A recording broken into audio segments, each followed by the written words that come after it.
What's up mga Sapiens? May emergency ka ba at kailangan mo ng extra cash? Baka pwedeng makatulong ang SSS Emergency Loan. Tara, alamin natin kung qualified ka dito. Para maging qualified, kailangan may at least 18 posted monthly contributions at 6 dito ay posted within 12 months bago ang application.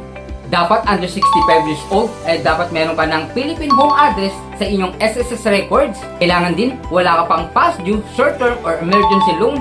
At kung may unpaid loan arrears ka, hindi dapat lumagpas sa 3 monthly amortizations. Sa program na ito, maaari kang makahiram ng up to 20,000 pesos. Pero ito ay subject sa SSS assessment at applicable rules. Paano nga ba mag-apply sa SSS Emergency Loan? Unang-una nga ay mag-login ka sa my.sss, pumunta sa loan application, piliin ang emergency loan, i-check ang eligibility at information mo. Then, submit your application online. Pero tandaan, hindi ibig sabihin na qualified ka sa requirements ay automatic approve ka na. Doon nga sa application mo ay pwede mong makita kung magkano ang pwede mong ma-loan. At pipili ka nga ng ilang taong kung gaano mo siya katagal babayaran.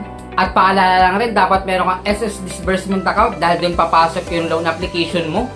At maghihintay ka lang dito ng 3 to 5 days at papasok na to sa disbursement account mo. At ayun lang, sana nakatulong tong content ko at ma-approve ka dyan sa SSS Emergency Loan. Thank you for watching!